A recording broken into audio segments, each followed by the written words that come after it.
Boa noite, vamos iniciar então nosso estudo do Evangelho de Mateus, na nossa modalidade de estudo, na nossa metodologia, o estudo minucioso, detalhado, cauteloso, paciente do texto bíblico, à luz da doutrina espírita, né? Utilizando a ferramenta literária que nos deixou como legado Allan Kardec e a psicografia de Chico Xavier, sobretudo a psicografia de Chico Xavier, para a gente compreender o Evangelho, né? A gente compreender as palavras, os feitos de Jesus e do colégio apostólico.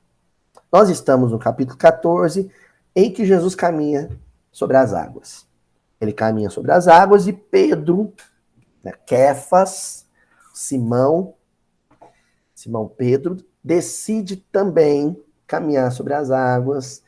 Em algum momento o vento sopra mais forte que o normal, ele se amedronta, ele se assusta com a força do vento, com o barulho do vento e começa a afundar.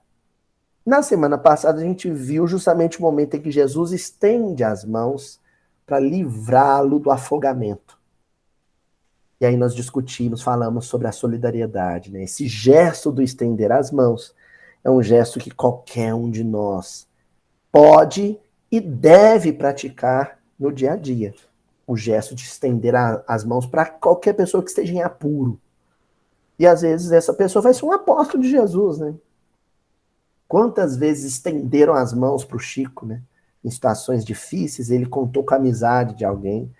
Ah, mas o Chico precisa da minha ajuda? Sim. Jesus não precisou do Cirineu? Do Simão Cirineu para carregar a cruz, ajudar ele? Não precisou da Verônica para enxugar o suor e o sangue no rosto dele? Não foi assim? Ele não precisou de João para que João Evangelista cuidasse da mãe dele? Então, a solidariedade é a forma, a essência mais pura da humanidade. A solidariedade é o que nos torna humanos.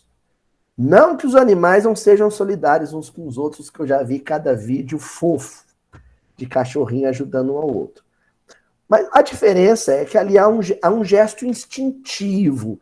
É mais uma maneira instintiva de manter a sobrevivência ou a subsistência da espécie, ou do gênero, ou do grupo, do que propriamente é um gesto mais preocupado com a solidariedade física, do que propriamente alguma coisa que caracteriza a humanidade, que é a solidariedade emocional e psíquica. Luiz, eu não entendi o que você está querendo dizer. Gente, uma coisa é o cachorrinho ajudar o filhotinho mais jovem a beber leite na tigela. Outra coisa é a gente enxugar a lágrima de uma mãe que perdeu um filho. Entenderam? Porque existem necessidades, apuros, dificuldades que são materiais, existem necessidades, apuros, dificuldades que são espirituais, psíquicos. Tá bom? Só para a gente lembrar o que a gente falou ontem. Bom, Jesus ajuda Pedro, eles retornam para o barco, e aí é o versículo que nós vamos estudar hoje, Mateus, capítulo 14, versículo 32, versículo curtinho, que diz assim: ao subirem no barco, amainou o vento. Vou repetir, porque é bem curtinho. Ao subirem no barco, amainou o vento. Não subestimem a complexidade desse versículo. Um trecho muito difícil de traduzir, uma tradução difícil. Haroldão teve que dar os pulos dele para traduzir esse trecho. Não é um trecho fácil. Tanto é que eu vou trazer mais elementos para ajudar a compreender a tradução. Entender a tradução. Nem entender o grego, entender a tradução. Entender aí as escolhas que o Haroldo fez para esse versículo, né, como tradutor, e as possibilidades para além das escolhas que ele fez. O que está por detrás, né, e que ele não pode pôr no livro. Então, impresso. Ou seja, ele tem que escolher uma palavra. O máximo que o Haroldo pode fazer é pôr uma notinha. né? E assim mesmo a nota não pode ser muito longa, tem que ser curta, porque o livro tem uma dimensão, um limite físico, né, de informação. Aí a importância de estudos como o nosso para a gente ampliar a compreensão. Bom, antes de falar da tradução, de falar da palavra que a gente escolheu, eu queria falar da experiência que me ajudou nesse entendimento. Pode parecer meio deselegante, e às vezes um mediador, um coordenador de estudo, ficar trazendo muita experiência pessoal. Mas é porque esse trabalho, né, de fazer o roteiro e trazer o roteiro para vocês, ele é fruto, em parte, da leitura que eu faço, em parte da contribuição de outros amigos estudiosos, e em parte fruto das experiências concretas que eu vivo. E às vezes vivo no dia da reunião, no dia do estudo. Bom, a minha tia desencarnou ontem, né? Hoje é dia 30 de março, né? Ela desencarnou à meia-noite, por volta da meia-noite. E a irmã mais velha do meu pai, a tia muito querida, né? Aquela tiazona, né? Não se casou, então ela é muito dedicada aos sobrinhos, né? E ontem eu fui dar um passe nela, né? Esse passe estava sendo adiado porque eu estava muito gripado, né? E ela estava no isolamento a princípio. E aí eu tive que esperar a gripe passar, ainda estou um pouco afônico, para ir lá conseguir dar um passe nela. Deu passe às 5:30 da tarde, 6 horas da tarde, ela desencarnou um pouco, horas depois, né? Inclusive, gente, se vocês estiverem muito ruim, doente no hospital, e falarem para vocês assim, o Aloysio vai te dar um passe, não deixa não. Porque é sério, eu tenho um currículo. Ó, dei passe no meu avô, ele desencarnou em seguida. Dei passe na minha avó, ela desencarnou. Dei passe na minha outra avó, ela desencarnou. Dei passe na minha tia, ela desencarnou. Dei passe num tio avô, ele desencarnou. Dei passe em 3 vizinhos que desencarnaram na noite que eu dei passe. Então, é um passe assim, eu chamo meu passe de passe vai com Deus, né? Se você estiver ruim e falar, o Luiz vai te dar um passe, vocês fogem, esconde debaixo da cama. É sério, não é brincadeira, não. Dei passe da minha tia ontem, ela desencarnou. Bom, enfim, mas o assunto é esse, não. Mas o passe é um passe do avesso, sabe? Em vez de levanta de fundo, faz de fundo, né? Enfim, hoje cedo eu fui, né, pro velório da minha tia. E aí é um velório que ia acontecer, era um velório público, né? Não sei bem o nome disso, mas é um salão público da prefeitura que fica grudado ao cemitério aqui de Uberaba, mais um cemitério chamado São João Batista, né? O cemitério mais antigo.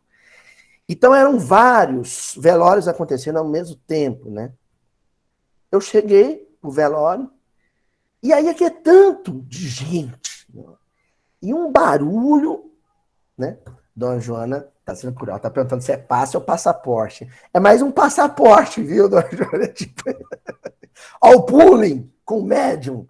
Olha, que terrível. Enfim, mas estava ali uma muvuca lá, enfim, voltando pro velório. O velório, uma muvuca, porque tanto de gente. Uns 3 ou 4 velórios, se eu não estou exagerando, pelo menos 3 eram. É muita gente, muita gente. E eu queria fazer aquela prece, né? Aquele clima, né? Para ficar no cantinho, fazer uma oração para minha tia, que eu amo tanto. Mas não tinha clima, porque era muita gente, muito barulho. E eu vou dizer mais uma coisa para vocês, hein? Já alertei sobre o passe. Quando eu desencarnar, se vocês for contar piada ou conversar fiado no meu velório, de noite eu vou puxar o dedão do pé de vocês. Mas vou mesmo, que eu sou experiente nesse negócio de obsessão. Tá bom? Séculos de experiência. Porque é muito desagradável você ir no velório e bater papo. Tá, gente?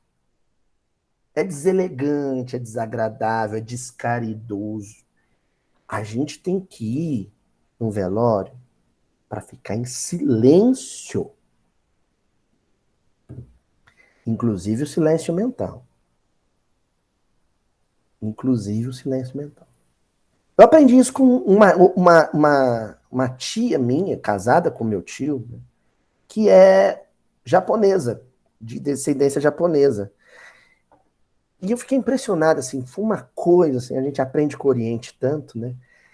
Ela vai nos velórios da família, ela senta num lugar, gente, se ela ficar 12 horas no velório, ela fica 12 horas no mesmo lugar, no mais completo silêncio. Mas como nós, o nosso sangue latino, né? No meu caso, árabe com português, né? Como a gente é escandaloso no momento em que a gente mais deveria guardar o recolhimento e a prece. Pois bem, como eu não sou o Chico Xavier, isso é óbvio, né? Porque o Chico, com barulho ou sem barulho, ele teria ficado em silêncio e prece. Gente, eu vou ter que achar um lugar para rezar. E o velório é bem encostadinho, assim, na parede do cemitério, né? E aquele povão fazendo barulho, eu olhei para dentro do cemitério. Você acha que a turma ali de dentro é mais disciplinada? Eu vou para lá. E, e fui. Entrei pro cemitério, né? Dei a desculpa, falei para uns parentes, ó, eu vou lá procurar o túmulo dos parentes, né? Aquela coisinha, não ia achar nunca, né? Ah, o túmulo do tio, do avô, do primo, vou lá procurar, achar onde é para rezar. Mas não, na verdade eu queria rezar para minha tia. E para os companheiros que estavam sendo velados ali também, né? Eu queria paz, queria calma, eu queria clima para fazer o elementar num velório. Orar. Entrei. No que eu entrei, mas veio um pé de vento e junto um uivo. Assim. Eita! Falando negócio pra vocês, né? Se uivasse uma segunda vez, eu pulava o muro, só ia olhar para trás quando eu já estivesse em Uberlândia. Porque eu sou um espírita, eu sou tipo o Gladstone, meu amigo, né? Não vejo, não escuto e raramente arrepio. Raramente arrepio. Eu não quero ver espírito, eu quero estudar evangelho só depois que eu desencarnar. Mas enfim, deu aquele uivo. E aí que eu me dei conta de uma coisa: é um cemitério muito antigo, tem muitos jazigos, né? Assim, aqueles túmulos, não é uma coisa muito plana. É uma cidadezinha, né? Muitos jazigos, muitos mausoléus. Então o vento da manhã vem ali e vai correndo entre os túmulos e uivando. Vocês já viram isso? Canaliza o vento e ele faz barulho. Ele fazia barulho de todo jeito. Sacudia as árvores, as folhas. A pá do pedreiro caiu, eu já dei aquela arrepiada. Falei, eita, acho que eu devia ter ficado lá, né? Aí um vaso caiu também e o vento. E foi uns 5 minutos e eu, assim, congelado. Falei assim, eu volto, fico. Agora eu vim, vou ter que rezar, né? Fechar o olho não vem, porque esse é um perigo, viu? Espírito a gente vê quando fecha o olho. Aí que vem a imagem na cabeça. Então, assim, melhor ficar de olho aberto. E fiquei naquilo. Ventou, ventou, ventou, ventou, até que o vento amainou. Aham! Estão começando a entender que essa conversa fiada minha não. Gente, eu faço graça, mas eu não brinco com coisa séria, não. O vento amainou. O vento cessou. O vento aquietou. Mas continuou soprando. Mas veio uma paz, porque o vento, a ventania, o pé de vento, virou, sabe o quê? Brisa. Me acariciou assim. Só não vou dizer que soprou os meus cabelos, porque a Juju passou a máquina. E junto com o vento amainando, parou de correr entre os corredores dos túmulos, parou de soprar nas árvores, parou de derrubar a pá do pedreiro, parou de derrubar o vaso do sepulcro, e o vento ficou silencioso.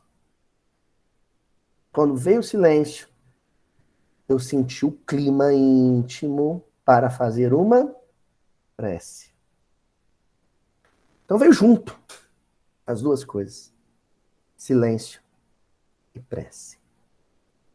Aí eu fiz a prece. Aí fiz aquela prece das lágrimas correr. Assim. Emocionei.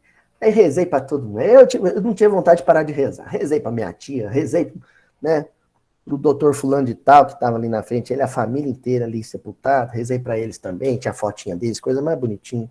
Rezei para eles também, rezei para todo mundo que estava ali. Mas quando o vento amainou. Essa palavra que o Haroldo escolheu para o versículo, ela é uma palavra técnica, uma palavra do jargão, do vocabulário náutico. Marinheiros usam ela. O marinheiro, o profissional da navegação, ele usa o termo amainou, ou amainar, o verbo amainar, para se referir ao vento que continua soprando, mas sopra devagar. Principalmente quando ele depende do vento para soprar a vela. Se o vento dá uma quietada, a vela perde um pouco a tensão dela. Aí o marinheiro diz: o vento amainou. Foi a escolha que o Haroldo fez para a tradução. Para uma tradução que não é fácil, tá bom? Porque a palavra ecopassen,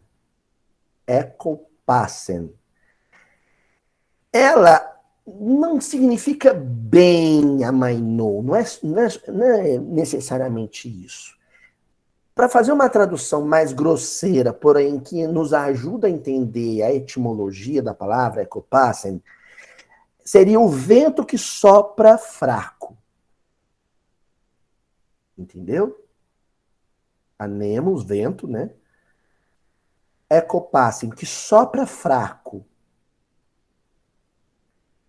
Um vento que soprou tão forte, tão forte, tão forte, que ele se esgotou. Que ele ficou cansado. É a origem da palavra ecopassen. Kopos.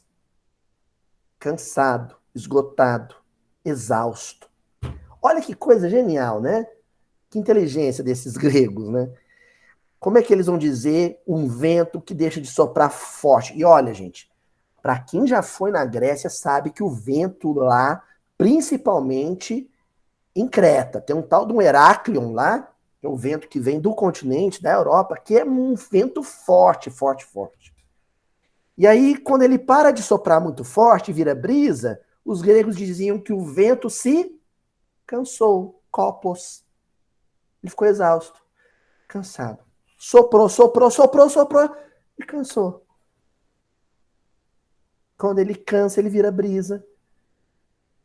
E junto com esse cansaço, esse esgotamento do vento, veio o silêncio. Bonito isso, né? Essa é a cena do versículo que nós estamos estudando hoje. Aquele vento que estava balançando o barco e que assustou Simão e fez ele começar a afundar, quando Jesus e Simão entram para dentro do barco, o vento cansa de soprar tão forte. Ele fica esgotado, ele fica cansado. Quando eu vi a tradução, né? Hoje eu usei o dicionário Strong, é um dicionário mais tradicional, né? Mais conservador, o velho Strong, né? Eu me lembrei de uma música, alguns vão se lembrar dela, do Zé Rodrigues com Tavito. A Elis Regina gravou essa música, chama A Casa do Campo. Quem se lembra? Eu quero uma casa no campo, onde eu possa compor muitos rocks rurais, né?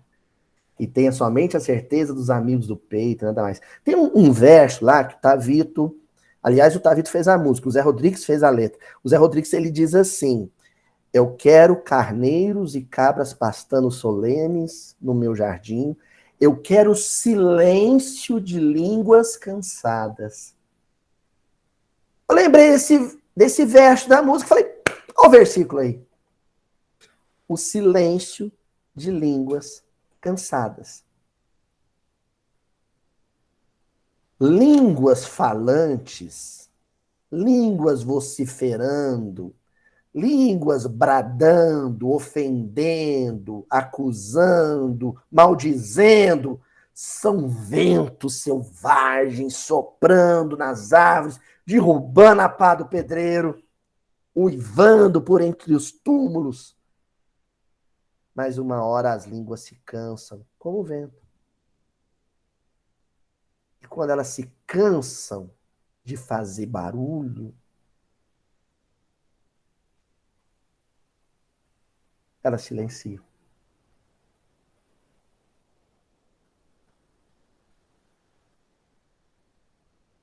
Entendeu?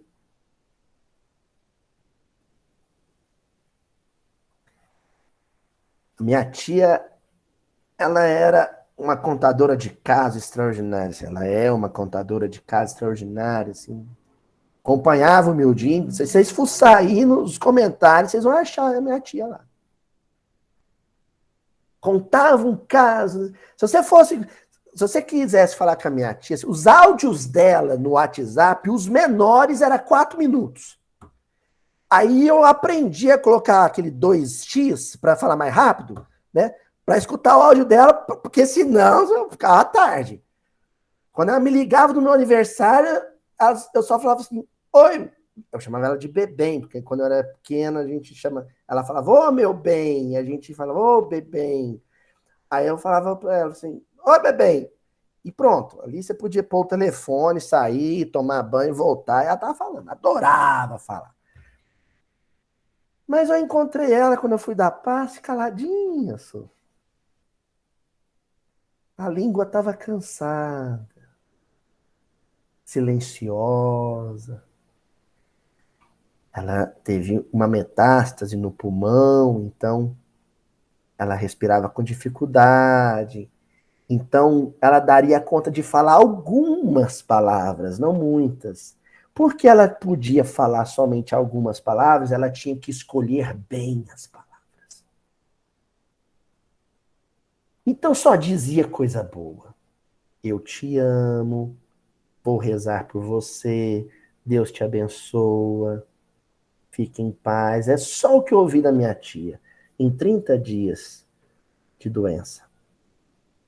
Porque a língua cansada tinha que escolher o que ia falar. E ao escolher o que ia falar, escolhi o melhor.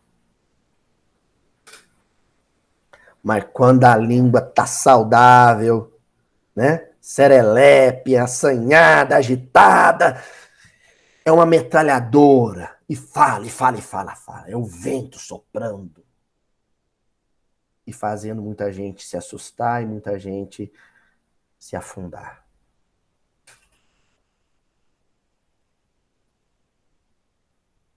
Tema de hoje: silêncio.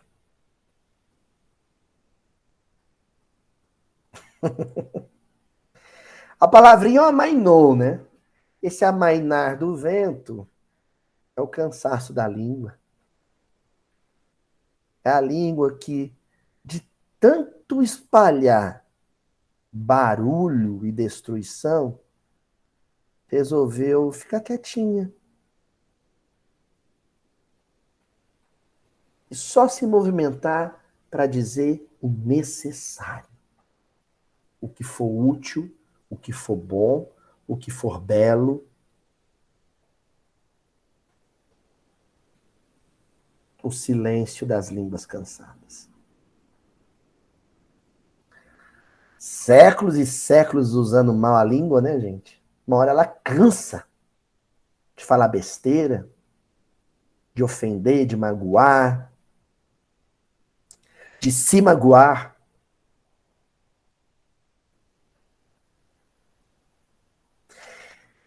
Aí eu trouxe convidados muito especiais, né?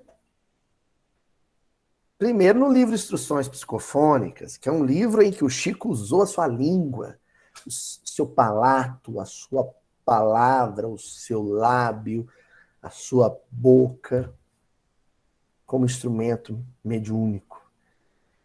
E deu voz, literalmente, a anjos, né? Como, por exemplo, Meimei.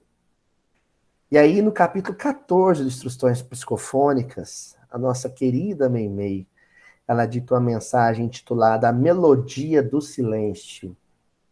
Que poesia, né? A Melodia do Silêncio. Isso aí, com certeza, a Meimei recolheu isso de algum ditado, de um ditado, aliás, árabe, que diz assim, né, ó, seu Murilo Facuri, é um ditado árabe que diz assim: o silêncio é a música de Deus. Então, na mensagem A Melodia do Silêncio, a Meimei começa dizendo assim: o Senhor também nos socorre através das circunstâncias que não falam, por intermédio do tempo, o sábio mudo. O Senhor nos socorre através das circunstâncias que não falam, através do tempo, o seu sábio mudo. Deus é absolutamente silencioso.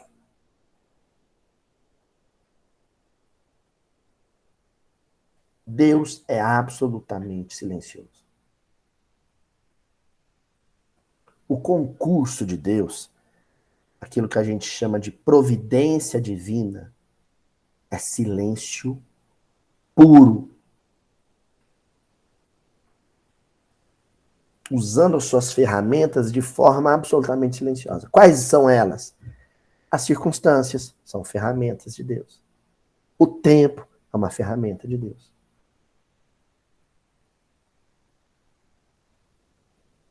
Tem um vizinho meu aqui, tem 2 anos que eu moro aqui, tem 2 anos que ele está consertando o portão dele. Ele tem um esmeril, tem 2 anos que ele conserta o portão dele com esmeril. Vocês têm noção que é num sábado de manhã acordar com o som de um esmeril no metal?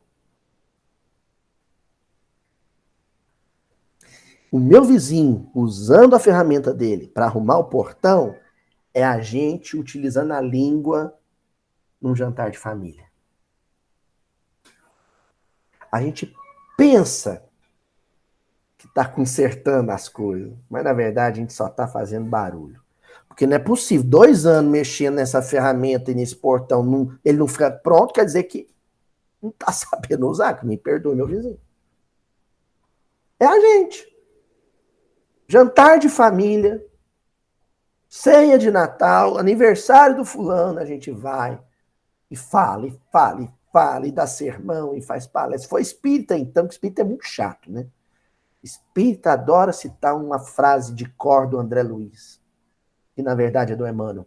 E fala, e fala, e fala, e fala, e fala. Você só está fazendo barulho. Nada mais que isso. Porque quando é Deus mesmo agindo, é silêncio absoluto.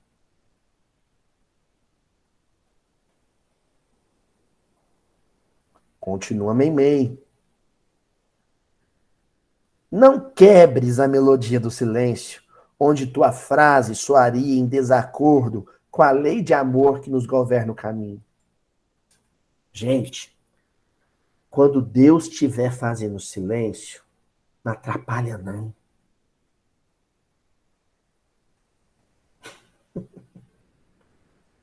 Deus está trabalhando em silêncio. Tá? Vou criar imagem. Viu, tia Adriana? Vou criar uma imagem aqui. É assim, ó. Deus é um artesão relojoeiro. Sabe aqueles suíços, assim, com aquele monóculo aqui no olho, assim, com pecinhas, silenciosamente mexendo as engrenagens. Aí a gente vem do lado, comendo pipoca. Ou então a gente vem do lado lixando a unha.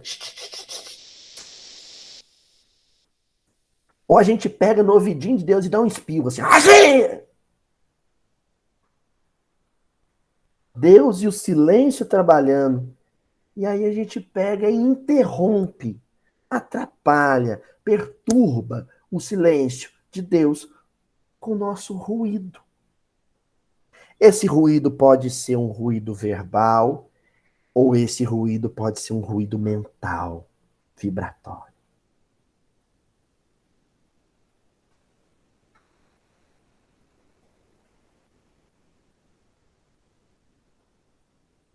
Começo de trabalho em casa espírita.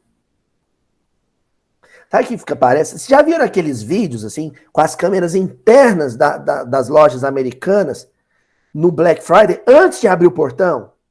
Do lado de dentro. Tudo calmo, as prateleiras arrumadinhas.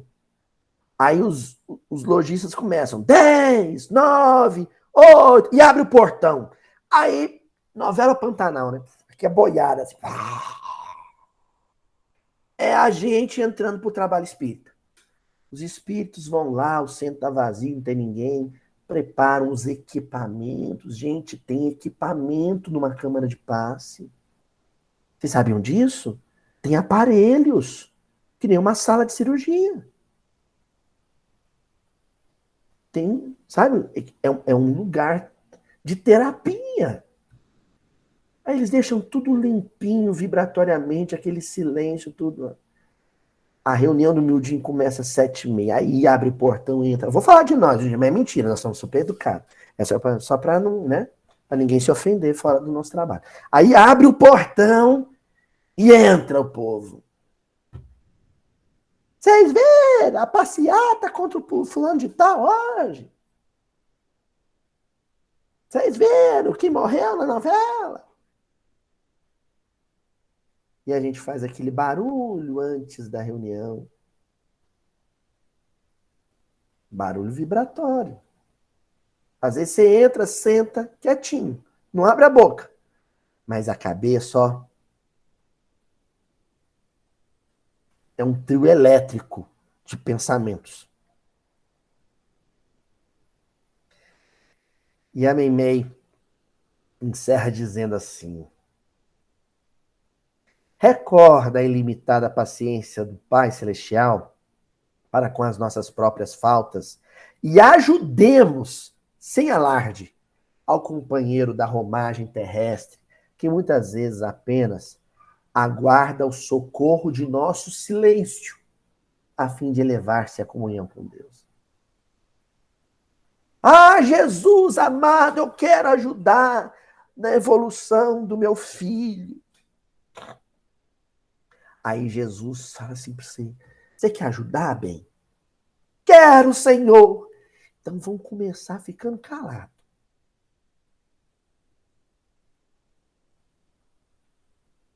Vamos começar ficando calados.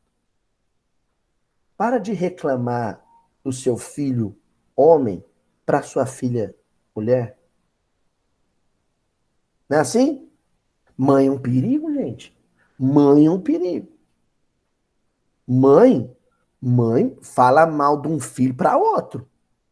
Aí aquele negócio, eu e minha irmã, a gente já tem um combinado, eu e minha irmã. A gente fala assim, ó, a mãe é assim. Ela pode falar mal da gente, mas se você for falar junto com ela, ela fecha a cara. É, eu e minha irmã, nós já conversamos entre nós dois. Minha mãe, é aquela ali, ó, sentadinha no sofá. Ela é assim. Ela vem falar da minha irmã pra mim, se eu começar a falar mal também, ela, não, é minha filha. Aí eu vou e conto pra minha irmã, minha mãe veio falar isso assim, assim. Eu falo. Então, quando Jesus vai agir na nossa família, não, a gente não faz isso em prece, mas, Senhor, a minha família tá abrigaiada, irmão com irmã, pai com filho, tá, a família tá abrigaiada. Ajuda. Aí Jesus falou assim, ó, eu vou entrar no meio. Jesus falando, viu, gente? Assim, eu vou entrar no meio, vou apartar as brigas, vou acalmar os corações, mas com uma condição, você não me atrapalha, não. Viu, Tânia? Não me atrapalha, não. Viu, Djelma?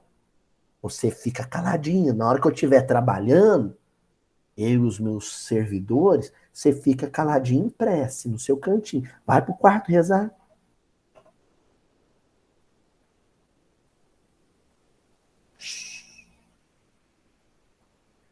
A gente já nasce num escândalo danado, né? A gente já nasce num escândalo. Não é à toa que a maioria dos hospitais tem uma plaquinha de uma enfermeira, assim, uma senhora bonita, assim, enfermeira, roupinha branca, fazendo assim, ó. Que lá, gente, inspirado, os espíritos que mandou pôr aquilo lá. Porque a primeira ordem que a gente recebe de Deus quando encarna é: o ar entrou no pulmão aí, queimando tudo, a claridade incomodou, aprende a sofrer calado. Aprende a viver em silêncio.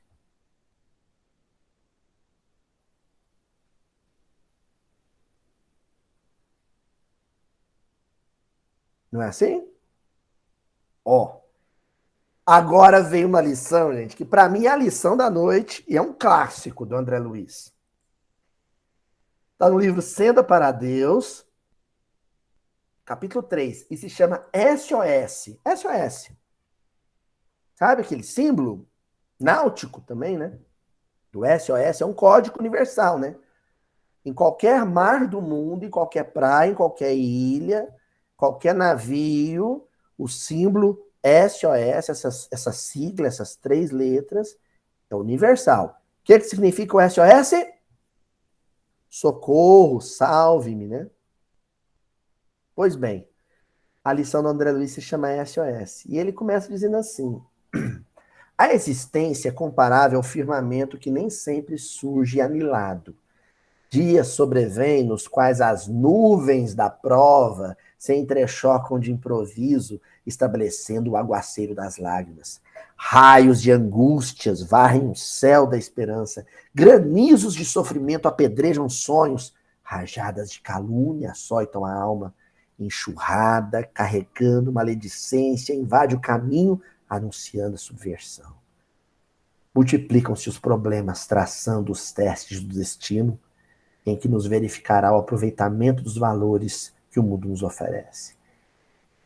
Dias existem que parece que espiritualmente a gente está no meio de uma tormenta, de uma tempestade. Brava, feia, muito relâmpago, granizo, tudo que tem direito. É ou não é? Tem dia que o negócio você fala assim, que é isso? Você acorda, a mulher tá emburrada porque caiu da cama, você vai falar bom dia pro filho, ele fala sai pra lá, você pega o carro, o vizinho te olha com a cara feia, você chega no serviço, o chefe te dá uma bronca. Você fala, mas que é isso, gente? O trem hoje tá feio. E aí vem os problemas. Aí você é demitido do emprego, tem um diagnóstico feio do médico. E problema, e problema, e problema, e problema. O André Luiz pega e diz assim: entretanto, a facilitação de cada problema solicita 3 atitudes essencialmente distintas, tendendo ao mesmo fim. 3 atitudes. Então, imagina que você está num barco, que nem o Pedro estava, e o vento começa a chacoalhar, as águas também, a vibração está pesada, e as pessoas falando, falando, falando, e o vento soprando, soprando, soprando. E aí André Luiz diz, ó, tem 3 atitudes que você tem que assumir para poder se livrar do naufrágio espiritual. Primeiro, silêncio diante do caos. Segundo, oração à frente do desafio. Terceiro, serviço perante o mal. Vamos repetir? Silêncio diante do caos, oração à frente do desafio, serviço perante o mal. A primeira coisa que você vai fazer é calar a boca. Não reclamar de nada. Não queixar de nada. Não falar mal de ninguém. Silêncio diante do caos. Segunda coisa, você vai começar a rezar com fervor.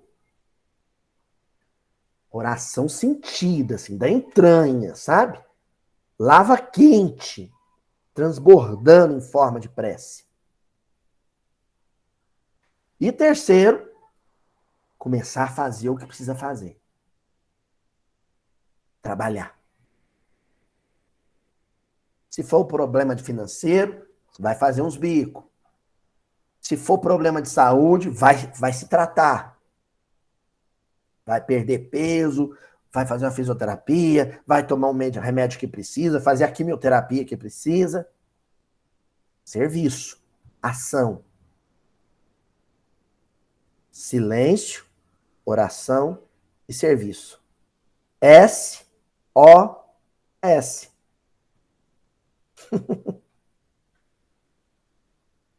E continua André Luiz. O trânsito da vida possui também sinalização peculiar. Silêncio previne contra o perigo. Oração prepara a passagem livre.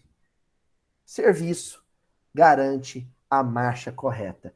Então aí ele usa uma outra metáfora, a do trânsito. Quando você sai de casa, a primeira coisa, tem gente que, né, católico, faz o nome do pai. Você vai sair de casa com o seu carro para trabalhar. Ou vai sair de viagem. Né? Eu não sei vocês, aqui em casa a gente vai sair de viagem e faz uma prece. Tem um evangelhozinho, um porta-luva. A gente faz uma prece. Por quê? Porque você não quer correr nenhum perigo. Não quer ter nenhum obstáculo, nenhum contratempo. Então, silêncio e oração. É a hora no carro, tá todo mundo animado, de repente, gente, vamos fazer uma oração, aí fica todo mundo em silêncio. Não é assim? A gente faz uma oração. Eu até faço uma brincadeira com o Juju, né? Eu tô no volante, né? Aí eu falo, Ju, faz a prece. Ela, não, faz você. Ela fala, tá, mas eu vou fechar os olhos, né? Ela, não! Por quê? Você quer silêncio, quietude, calma e oração. Em seguida, serviço. Ou seja, dirigir com responsabilidade. Respeitar a lei de trânsito. Andar na velocidade permitida. Termina o André Luiz. SOS é hoje o sinal de todas as nações para configurar as súplicas de socorro. E na esfera de todas as criaturas existe outro SOS, irmanando silêncio, oração e serviço, como sendo a síntese de todas as respostas. Síntese de todas as respostas. É aquele negocinho, não sei, nas outras cidades, com o pessoal que acompanha, se tem esse trabalho. Mas aqui, por exemplo, na Aurélio Agostinho, tinha esse trabalho, pelo menos há algum tempo, que era o trabalho de orientação espiritual, através da psicografia do médium querido, Celso Afonso, já desencarnado. Você entrava numa fila para pedir orientação espiritual. Sei lá, eu estou passando um processo de divórcio na minha casa. Uma doença muito grave em família. Um problema financeiro, um problema profissional, implicância do chefe. Aí você ia lá no dia do trabalho, entrava na fila, deixava seu nome, aí vinha a resposta dos benfeitores através da psicografia. Então não era uma carta espiritual, era um bilhete. Era só um recadinho. E tinha gente que saía decepcionado, porque muitas vezes o bilhete dos benfeitores era assim, silêncio, prece e trabalho. SOS. É o que o André Luiz está dizendo. Isso aí é fórmula para se aplicar em qualquer situação. É regra. Não importa qual for a tempestade, qual for o barulho que o vento está fazendo. A regra é uma só. Silencia, ora e trabalha.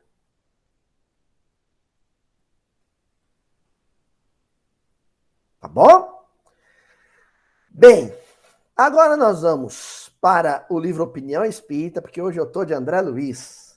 Né? Vocês viram que o Emmanuel não apareceu ainda, né? Hoje eu estou de André Luiz. Capítulo 59, psicografia do Valdo Vieira. Grande Valdo Vieira. Um capítulo intitulado No Silêncio da Prece. Olha o título. No Silêncio da Prece. E o André Luiz começa dizendo assim, em ti, no silêncio da prece mental, sem que tenhas necessidade de ver ou perceber, em sentido direto, o coração bate sem cessar na cadência admirável da vida. Né? O médico, para ouvir o batido do nosso coração, tem que usar o estetoscópio, né? Ou a gente tem que encostar o ouvido no peito da pessoa. Em geral, você está aqui, você não está escutando o coração do outro bater. Mas está trabalhando pela vida. Então, nosso coração é um exemplo de quem trabalha em silêncio. Exemplo simples que o André Luiz vai usar agora para a gente entender o que é isso, trabalhar em silêncio. Aí dá outro exemplo. Igualmente, no silêncio de tua prece, acionas vasto mecanismo de auxílio e socorro na atmosfera que te rodeia, comparável a imenso laboratório invisível. Começou uma briga, uma discussão em família, um bate-boca. Silenciei, comecei a fazer uma oração. Eu não estou impassivo. Eu não estou impassivo. Eu não estou em estado passivo, sabe? Eu não estou de pés e mãos atadas.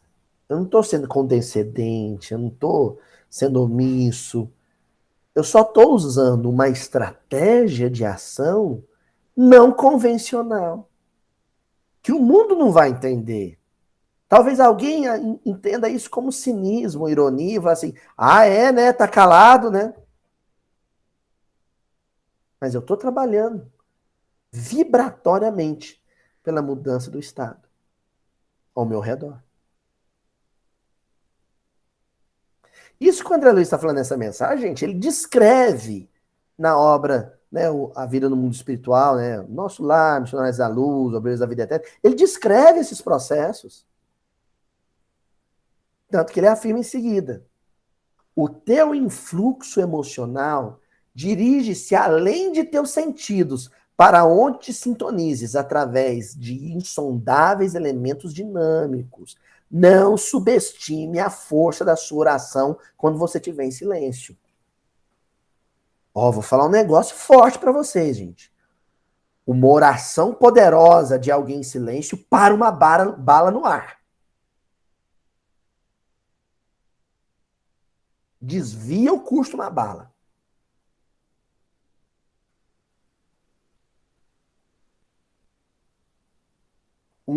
A força de uma oração silenciosa fez o profeta Daniel ficar dias trancado numa cova com leões famintos. Nabucodonosor levou um susto. Né? Quando abriu a cova, estavam lá os leões dormindo e Daniel orando em silêncio. Está no Velho Testamento.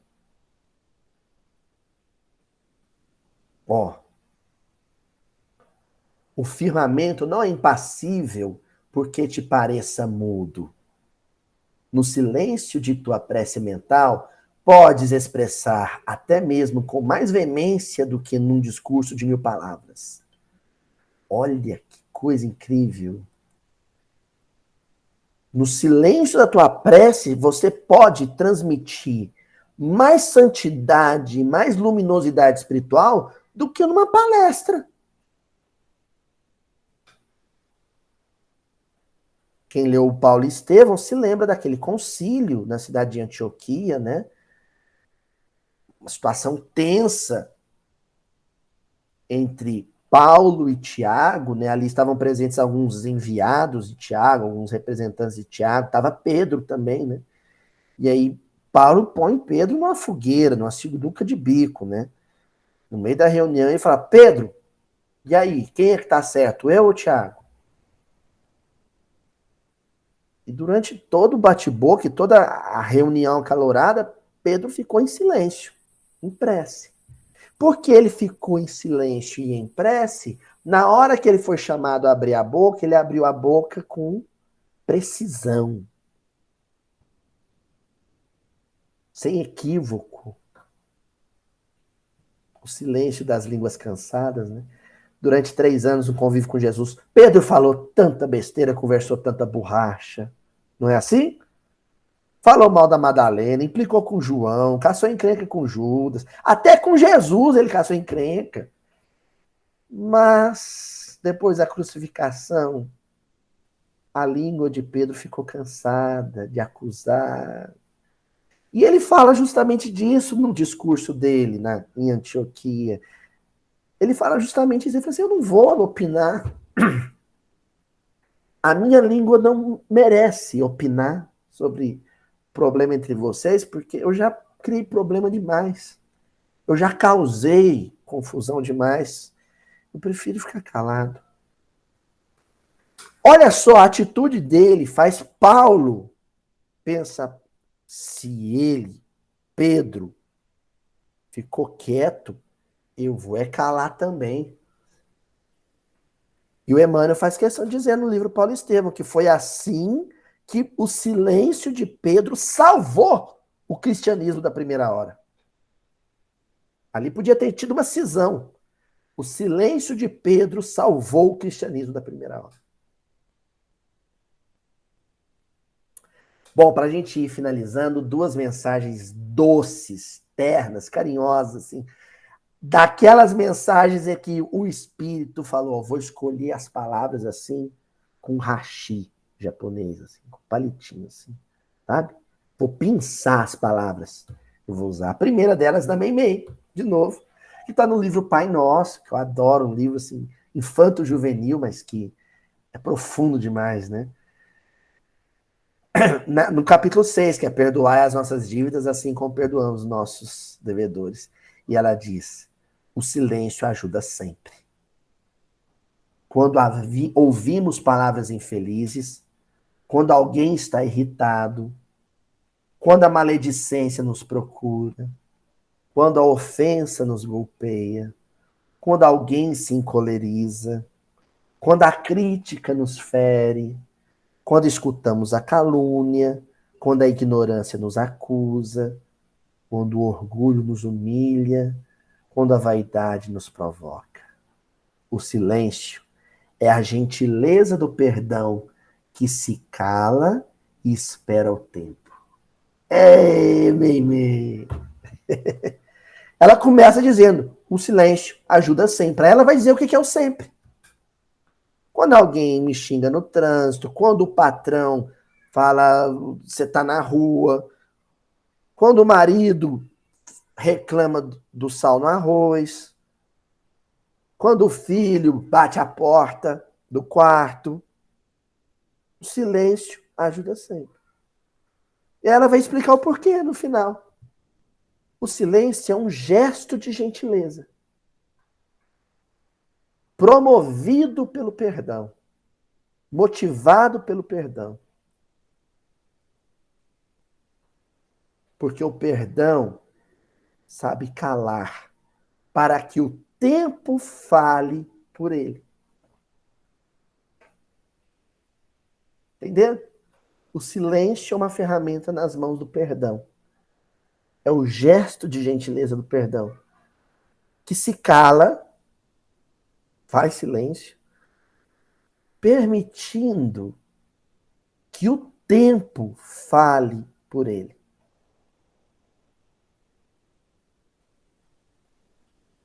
Mas se eu não falo o que me vem na cabeça, se eu não falar, eu vou infartar. Eu tenho que falar. Aí você vai tomar banho, passa 40 minutos no banho fazendo o quê?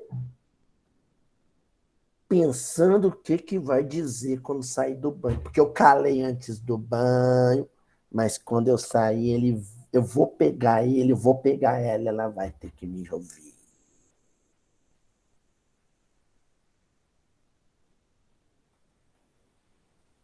Ou então, pior, eu não vou falar para fulana, mas eu vou mandar uns áudios no WhatsApp da outra fulana falando dela.